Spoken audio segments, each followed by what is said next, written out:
My emotions are going a mile a minute. I told myself I wouldn't cry, but I'm getting ready to go already. Detroit, 1994. A new chapter was unfolding, and what a chapter it was. Since their arrival in Michigan in 1957, the Pistons had primarily been defined by mediocrity. By the dawn of the 1980s, the city of Detroit was in decline, and its basketball team languished at the bottom of the league. And yet, who would have thought the best was still to come? Aware that no big-name stars would ever join a market like Detroit, GM Jack McCloskey built a team without standout individual talent, aside from Isaiah Thomas. Maybe, but the team had a bond like no other. Isaiah Thomas, Bill Laimbeer, Dennis Rodman, Joe Dumars. The Detroit Bad Boys headlined the NBA throughout the 1980s. To those who believed their ultra-defensive playing style couldn't win championships, these Pistons answered by claiming back-to-back titles in 1989 and 1990. The 1980s were grueling for the Pistons, a journey of highs and lows before they achieved their dream. In 1991, Michael Jordan's Bulls crushed the Detroit Bad Boys, signaling the end of the fairy tale. Completely drained, the Pistons finished dead last in the Eastern Conference by 1994. At the season's end, legends Isaiah Thomas and Bill Laimbeer retired, leaving behind a team in need of total rebuilding. The poor results secured them the third pick in the 1994 NBA draft. Goodbye Isaiah Thomas, hello Grant Hill, a sensational rookie already being hailed as the next Michael Jordan. Unfortunately, Hill couldn't match the legacy of the Bulls' shooting guard. The Pistons, often eliminated early in the playoffs when they managed to qualify, suffered another blow when Grant Hill sustained an ankle injury that forever altered his career. Were these Pistons doomed to return to decades of mediocrity? Following the 1999 to 2000 season, Detroit placed its faith in one of its icons to lead the team, Joe Dumars. A cornerstone of the 1980s success, Dumars set out to replicate Jack McCloskey's strategy. No individual egos, everything for the team. Easier said than done. Dumars faced an uphill battle. It had been nearly 10 years since the Pistons last made it past the first round of the playoffs. Realizing Hill wasn't the savior Michigan hoped for, Dumars decided to trade him rather than offer a massive contract. In a sign-and-trade deal with the Orlando Magic, Dumars acquired Chucky Atkins, a promising point guard coming off a solid rookie season, and an apparent benchwarmer from Orlando, a center named Ben Wallace. Grand Prix from Virginia Union University. Ben Wallace. Ben Wallace, he was a guy who came in and proved everybody wrong. He didn't have fear for nobody. You can see that from his eyes. I'm 4'5", and they was like, not in this league. They told me that I was too small, that I'd never make it in this league, playing at 4'5". After going undrafted in the 1996 NBA draft, Wallace vowed not to give up. Hailing from an obscure university, the center briefly played in Italy before landing in the NBA. In Washington and Orlando, however, Wallace was merely a backup with limited playing time. Far from a natural scorer, Ben Wallace was a defender at heart. Masterful at blocking shots and grabbing rebounds, Wallace surprisingly earned a starting role with the Pistons and became a star. But Joe Dumars' puzzle was far from complete. More pieces were needed. From Connecticut at 6'7", number 32, Piston guard Richard Rip Hamilton. What's up? It's Richard Hamilton from the Detroit Pistons. In 2002, Dumars traded the prolific Jerry Stackhouse for another under-the-radar name, shooting guard Rip Hamilton. Known for his defense and mid-range scoring, Hamilton brought much-needed offensive consistency to the team. Joining him was yet another overlooked player, Chauncey Billups.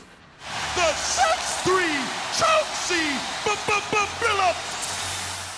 Despite being the third overall pick in the 1997 draft, Billups struggled to find his footing in the NBA. Boston, Toronto, Denver, Minnesota, Billups bounced from team to team with little success.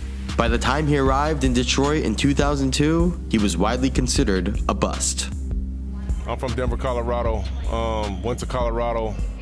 Was always kind of the best player on my team. And when I got to this level, I just simply wasn't ready. You know, players were just better than I was.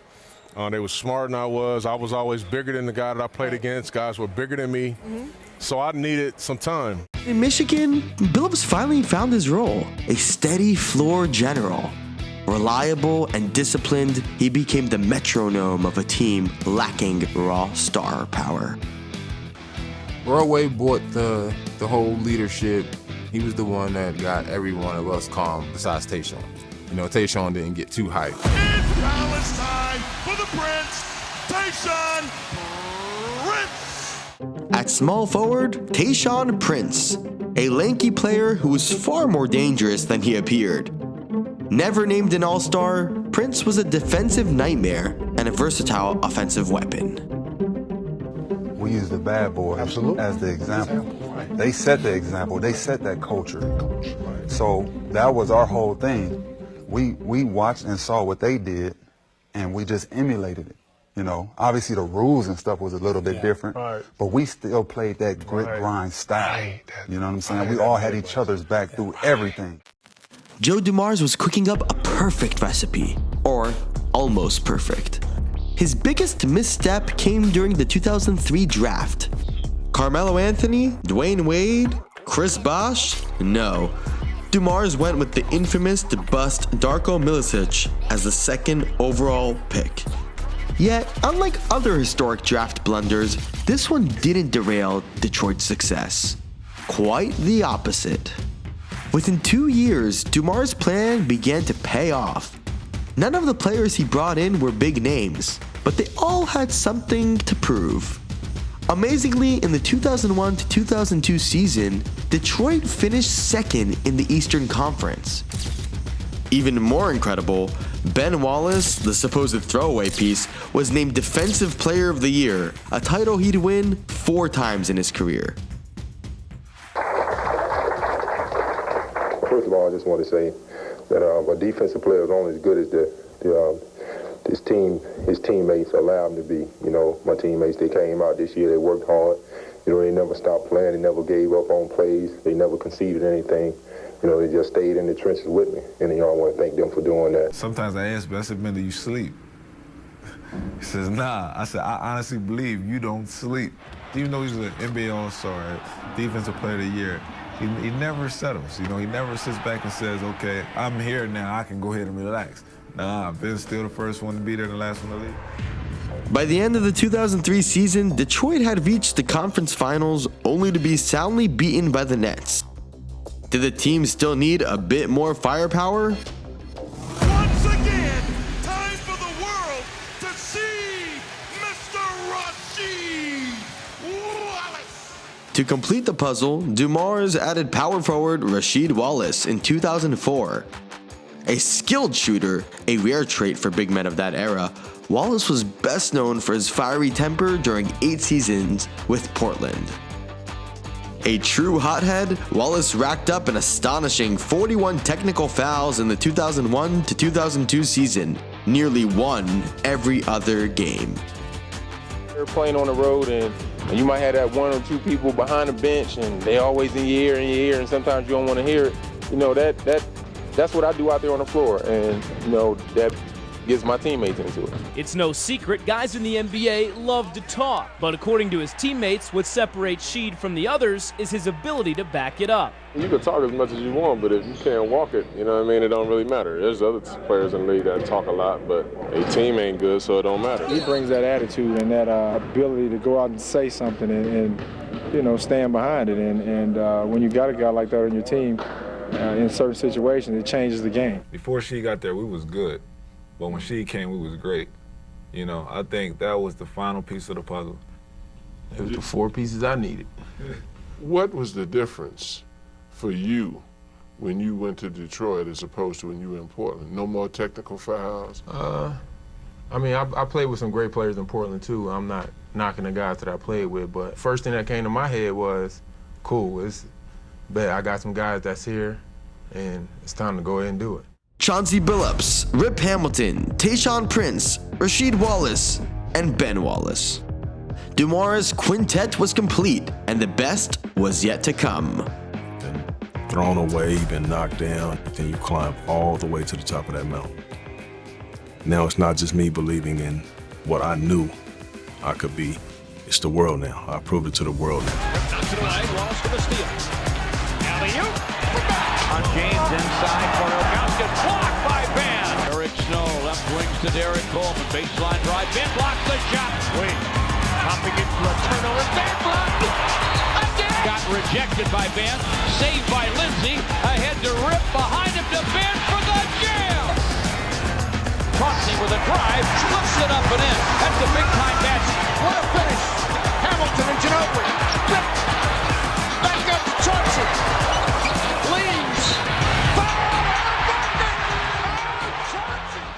The NBA has long been a league that has featured its stars. In the 80s and 90s, Magic, Bird, Michael, these days Kobe, LeBron, and Shaq. And then along came the Detroit Pistons to buck that trend. The team with the NBA's best record is just that, a team. None of them were voted all-star starters by the fans, but as you've heard tonight, 4 have been named reserves by the coaches. You know, we just 5 guys, man, that, you know, really don't have no ego, know what it's all about, know how it feels to win. And nobody cares, you know, who gets the glory on this team. Was that something that you guys talked about, or did it just happen? It's just the chemistry. I think the chemistry on this team is, even though we went through different coaches, but the chemistry has been the same no matter what coaches came in. So as long as you have the core group out there, and they've been out there consistently over a long period of time like we have, I don't think it really matters. Under the guidance of journeyman coach Larry Brown, the 2003 to 2004 Pistons bulldozed their way through the league. At that time, basketball was slower paced and far less focused on high-scoring games. Defense and grit, those were the hallmarks of this Pistons squad as they battled their way to the Eastern Conference Finals against Indiana. This matchup was particularly bitter for Larry Brown's team. The following year, these Pistons proved themselves worthy heirs to the Bad Boys by participating in a historic brawl that left its mark on American sports history. But let's go back to the 2004 Eastern Conference Finals. No team scored more than 85 points in that series, something unimaginable today. Down 1-0, Detroit fought their way back thanks to a symbolic play by Tayshaun Prince, who gave everything to block Reggie Miller. Once again, it was through defense that Detroit prevailed. He lost the handle. Tinsley, Reggie Miller. Chauncey turned that ball over, and, you know, the one thing I had in my mind is I know Reggie don't like to dunk the basketball. You know, Reggie occasionally dunks the basketball, so I already got in my mind where I need to, you know, go up and try to block the shot without even kind of making the contact with him. So. What a block! How did Prince get there? What a block! A week later, the craziest thing happened. The Detroit Pistons were back in the NBA Finals. The NBA Finals. 2 teams left standing. A smothering defense against a lighted-up offense. The descendants of the 80s bad boys against the descendants of Showtime. Great individual matchups. 2 strategic masterminds. The renewal of a rivalry. A team that contests every possession. against a team designed to win this title. Fast forward to the 2004 NBA Finals. On one side, the scrappy, team-oriented Detroit Pistons. Intense, but far from flashy. On the other, the star-studded, glitzy Los Angeles Lakers. Led by Phil Jackson, the three-time reigning champions featured Shaquille O'Neal, Kobe Bryant, Gary Payton, and Karl Malone. Despite injuries, off-court drama, and Kobe-Shaq conflicts, the Lakers entered the finals as overwhelming favorites. Surely, the Pistons couldn't upset them, could they? I talked to a lot of writers who cover the NBA. I talked to the folks in Las Vegas. The Pistons, I have not seen picked to win the series anywhere. We knew that, we can't stop Kobe. We can't stop Shaq. They the best two players in the whole series. But our game plan was going to be thorough. It wasn't a talent thing. We didn't have the best talent in the series. We had the best team. I really, really felt like there was no way that they could beat us in the series. I told my wife that before the series. She laughed at me. Damn. She even laughed at me. Prematurely going up for the tip. Outside, the key man in the series. This is Wallace. Got it, Phillips. Back to Hamilton. Wallace, 3 and up. Wallace, wow. And when your defensive dude is good, and now we're no longer talking about that offense. Detroit was a team where we weren't expecting the way they played, and they played out of their mind. When they started playing us and they started going through us and their defense was just out of control, I knew we wasn't going to beat them. I knew we weren't going to beat them at the first game one. They have Bryant on Phillips, and we talked about that a little bit in the pregame show, but Wallace is free. Two-pointer. And underneath, Phillips misses it. Prince gets the offensive board and scores. Yes. Prince lighting up a cigar.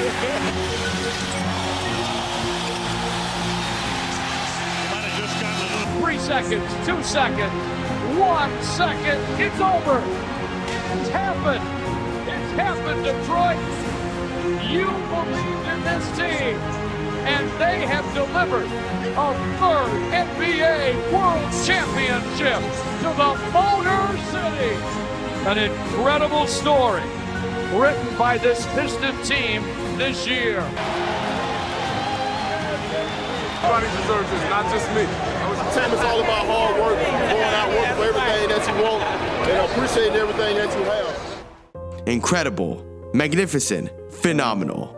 What other words could describe these underestimated, even mocked men who rose to the pinnacle of basketball?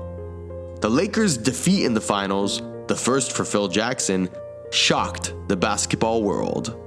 As it turns out, media hype isn't everything. From Kobe against Tayshaun Prince to Shaq against Wallace, the Pistons smothered the Lakers. This collective triumph even marked the end of the Kobe-Shaq era in California, with Shaq leaving just months later. I think these players represent everything good in our game, and even if we didn't win the championship, I'd feel exactly the same way.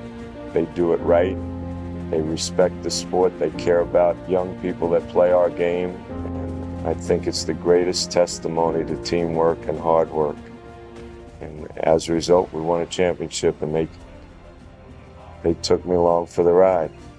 The glorious 2004 championship wasn't the end of these Bad Boys 2.0. They returned to the finals the following year, facing the Spurs in a grueling series that ultimately ended in a narrow loss. From 2001 to 2008, this Detroit Pistons dynasty was one of the NBA's finest. The 2004 champions remained the only team to win a title without a single All-NBA first-team player. Not amazed enough? Remember that this team did not have a single player averaging more than 18 points per game in the regular season. Forget egos, solo acts, and flashy stars. Far from the glamour of Los Angeles, mid-2000s Detroit proved that success isn't just about fame. They believed in themselves when no one else did, and that relentless drive propelled them to greatness. Yes, sometimes the best Pistons are found in our hearts.